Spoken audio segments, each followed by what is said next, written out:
السلام علیکم ویورز، میں ہوں شاکر سولنگی۔ ویورز، عمران خان اڈیالہ جیل میں کیسے رہ رہے ہیں اور کس انداز میں، شاہی انداز میں رہ رہے ہیں۔ ایک قیدی ہیں اور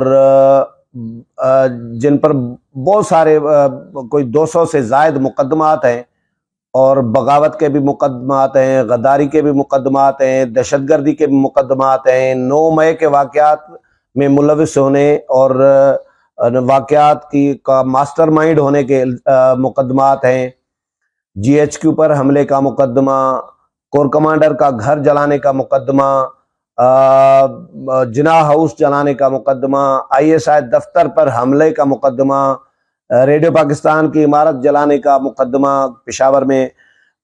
تو اس طرح کے 9 مئی کے واقعات جو شاید دشمن بھی نہ کر سکے اس ملک کے ساتھ، وہ مقدمات دائر ہیں جس شخص پہ۔ وہ کس شاہی انداز میں اڈیالہ جیل میں رہ رہے ہیں، تو یہ سہولت کاری آخر کر کون رہا ہے؟ اس طرح کا قیدی کوئی آپ نے تاریخ میں نہیں دیکھا ہوگا، پاکستان کی ہسٹری میں۔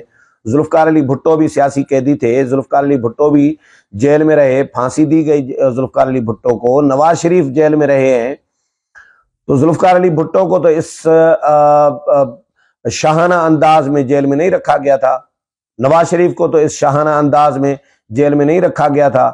نواز شریف تو چیخ رہے ہوتے تھے مشرف دور میں کہ مچھر کاٹ رہے ہیں، اور اس کے بعد نواز شریف کو جب عمران خان نے جیل میں رکھا تو ایئر کنڈیشن کی سہولت تھی، تو عمران خان نے امریکہ میں جلسے سے یعنی پاکستانی کمیونٹی سے خطاب میں کہا تھا کہ جی میں داڑھی پہ ہاتھ رکھا تھا کہ میں جاؤں پاکستان تو ان سے میں ٹی وی کی سہولت بھی چھین لوں گا، اخبار کی سہولت بھی چھین لوں گا، ان سے ایئر کنڈیشن کی سہولت چھین لوں گا، ان کو میں نے گرمی میں رکھنا ہے، تڑپا تڑپا کر ان کو مارنا ہے۔ یہ عمران خان نے کہا تھا اپنے مخالفین کے لیے، تو تکالیف دینی تھی۔ لیکن عمران خان کو ٹی وی تو کچھ بھی نہیں ہے، ایئر کنڈیشن تو ابھی اس کی ضرورت نہیں تھی، ایئر کنڈیشن تو اب ضرورت پڑے گی، ہیٹر کی ضرورت تھی سردیوں میں، تو ہیٹر شیٹر ہر چیز اڈیالہ جیل میں جو کچھ جہاں میں ہے وہ اخبار جہاں میں ہے، سمجھے۔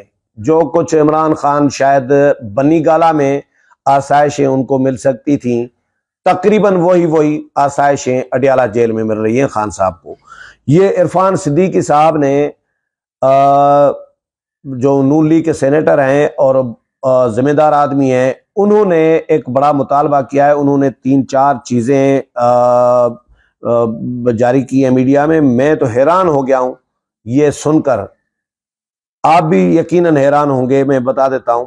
ایک تو عرفان صدیقی نے مطالبہ کیا ہے کہ جی عمران خان کو جو جیل میں سہولیات دستیاب ہیں ان کی تفصیلات اور حقائق جو ہیں وہ پوری رپورٹ جو ہے عوام کے سامنے، قوم کے سامنے رکھی جائے اور سامنے لائی جائے۔ ایک بیان میں عرفان صدیقی نے کہا ہے کہ 179 یعنی 180 دن، سمجھے 180 دنوں میں عمران خان سے 65 لوگ ملے ہیں، 65 پارٹی کے 65 لوگوں نے ملاقاتیں کی ہیں۔ اور کتنی ملاقاتیں 65 لوگوں نے کی ہیں؟ ایک بندے نے ایک ملاقات تو کی نہیں ہے نا، ایک بندے نے 10-10 15-15 20-20 30-30 ملاقاتیں بھی کی ہیں۔ 180 دنوں میں ایک شخص نے پتہ نہیں کتنی بار، درجنوں بار ملاقاتیں کی ہیں، تو ٹوٹل ملاقاتیں 180 دنوں میں 65 لوگوں کی عمران خان کے ساتھ بنتی ہیں 976 ملاقاتیں۔ یہ عرفان صدیقی صاحب کہہ رہے ہیں عمران خان کے ساتھ 180 دنوں میں 976 ملاقاتیں 65 لوگوں کی۔ یہ کسی قیدی کے ساتھ اتنی ملاقاتیں کبھی تاریخ میں کبھی آپ نے سنی ہوں گی؟ میرا نہیں خیال کہ 976 ملاقاتیں کی ہوں کسی قیدی کے ساتھ لوگوں نے، ان کے اور وہ بہت بڑا قیدی ہو، بہت بڑا مجرم ہو، جس پہ 200 سے زائد، وہ مجھے یاد ہے دہشت گرد جو اجمل پہاڑی تھا کراچی کا، 100 مقدمات تھے سے زائد قتل کے، یا سولت مرزا تھا 100 سے زائد مقدمات تھے، لیکن عمران خان پہ تو 200 سے زائد مقدمات ہیں بھائی۔ یہ تو ان سے بھی بڑا دہشت گرد ہے مجھے لگ رہا ہے، کیونکہ دہشت گردی کے مقدمات ہیں نا ان پہ۔ انہوں نے ریاست دشمنی کی کے لیے کوئی کسر نہیں چھوڑی، کوئی ایسا کام نہیں چھوڑا جو ریاست کو تباہ کر سکے، جو جوہری پروگرام کو، ایٹمی پروگرام کو تباہ کر سکے، جو ریاست معیشت کو تباہ کرے، کوئی ایسا کام نہیں چھوڑا تھا۔ انہوں نے معیشت کو تباہ کرنے کی پوری کوشش کی۔ انہوں نے قوم کا، نوجوانوں کا، نئے نسل کا جو اخلاقیات ہے انہوں نے تباہ کی۔ انہوں نے جوہری اثاثوں کے بارے میں بھی یہ کہا تھا، پاکستان توڑنے کے حوالے سے بھی کہا تھا کہ پاکستان 3 حصوں میں تقسیم ہو جائے گا، جوہری اثاثے ختم ہو جائیں گے، اور یہ پتہ نہیں کیا کیا یہ عمران خان کہتے رہے ہیں، اندر کارڈ کہتے رہے ہیں، یہ کوئی آف در کارڈ والی باتیں نہیں ہیں۔ انہوں نے پاکستان کو بدنام کرنے کی عالمی سطح پر کوشش کی، آئسولیٹ کیا۔ ایران جا کر کہا کہ جی ایران میں پاکستان سے مداخلت ہوتی ہے، اقوام متحدہ میں جا کر کہا کہ جی طالبان جو ہے، افغان طالبان ہم نے پیدا کیے، ہماری ایجنسیوں نے پیدا کیے۔ تو یہ پتہ نہیں وعدہ معاف گواہ بھی نہیں کہہ سکتے نا آپ اس کو، تو یہ تو انتہا کا وعدہ معاف گواہ ہے سمجھے، یہ غیر اعلانیہ وعدہ معاف گواہ سمجھے، جو پاکستان وزیر اعظم چیف ایگزیکٹو ملک کا عالمی سطح پر پاکستان کے بارے میں، اداروں کے بارے میں یہ ہرزہ سرائی کرتا رہے، تو اس سے بڑا کرمنل اور مجرم کون ہو سکتا ہے؟ اور جس نے پارلیمنٹ کو پہ لعنتیں بھیجی، جس نے پارلیمنٹ کو بدنام کرنے کی، سیاست کو ایک آلودہ کرنے کی پوری کوشش کی، نوجوانوں کی اخلاقیات تباہ کر دی، گالم گلوچ کلچر کو فروغ دیا، اداروں کے خلاف جو پروپیگنڈا ہے وہ ابھی بھی جاری ہے، شہداء کے خلاف ایون ابھی بھی جاری ہے، شہداء کے خلاف پروپیگنڈا پی ٹی آئی کے لوگوں کی۔ تو اس سے تو کوئی کسی ڈھکی چھپی بات نہیں ہے، کسی کو شک نہیں ہے کہ عمران ملک دشمنی کی انتہاؤں پر پہنچے ہوئے ہیں۔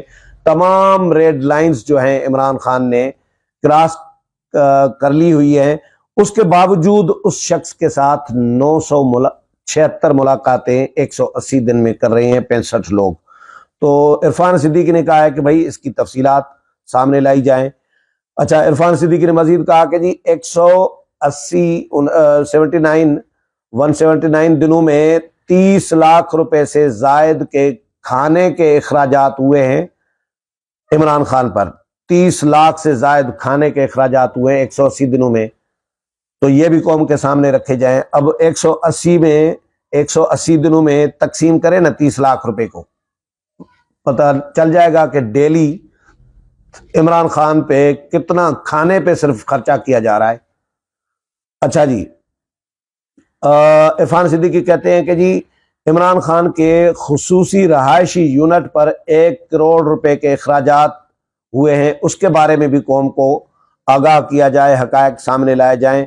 1 کروڑ روپے کے اخراجات ہوئے ہیں، خصوصی جو رہائش ان کی بنائی گئی ہے۔ اچھا، نہ صرف اتنا ہی، وہ چاہتے ہیں، کہتے ہیں کہ بھائی میری بیٹوں کے ساتھ بات کرائی جائے آن لائن ویڈیو کال پہ، تو ویڈیو کال کی سہولت مل جاتی ہے۔ وہ کہتے ہیں کہ بھائی میں نے دیسی مرغی کھانی ہے تو دیسی مرغی، اور دیسی گھی میں کھانی ہے تو دیسی گھی میں پکا کے پیش کی جا رہی ہے۔ وہ کہتے ہیں کہ بھائی میں دیکھیں یہ کمرہ چھوٹا ہے تو کمرہ مجھے بڑا چاہیے، میں نے واک کرنی ہوتی ہے، ورزش کرنی ہوتی ہے، تو جج صاحب حکم فرما دیتے ہیں، حکم دے دیتے ہیں، عدالت حکم دے دیتی ہے کہ بھائی اگلی جو ساتھ والی بیرک ہے اس کی دیوار گرا دو، 2 بیرک کو 1 بیرک بنا دو، تاکہ خان صاحب واک کر سکیں، چہل قدمی کر سکیں۔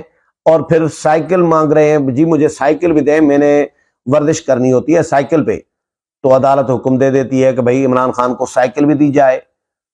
تو بھائی کوکین بھی پھر مل رہی ہوگی یقینی طور پر، کوکین کے لیے کہا جاتا ہے کہ عمران خان کوکین کے عادی ہیں، تو اگر یہ تمام آسائشیں، تمام ان کی سہولیات ان کو دی جا رہی ہیں، تو پھر کوکین کیوں نہیں مل رہی ہوگی؟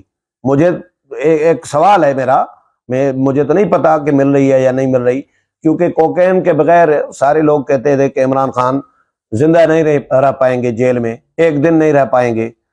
تو ہو سکتا ہے معاملات چل رہے ہوں، ہو سکتا ہے شروع میں کہا جا رہا تھا کہ انجیکشن لگایا جا رہا ہے ان کو، تاکہ ان کو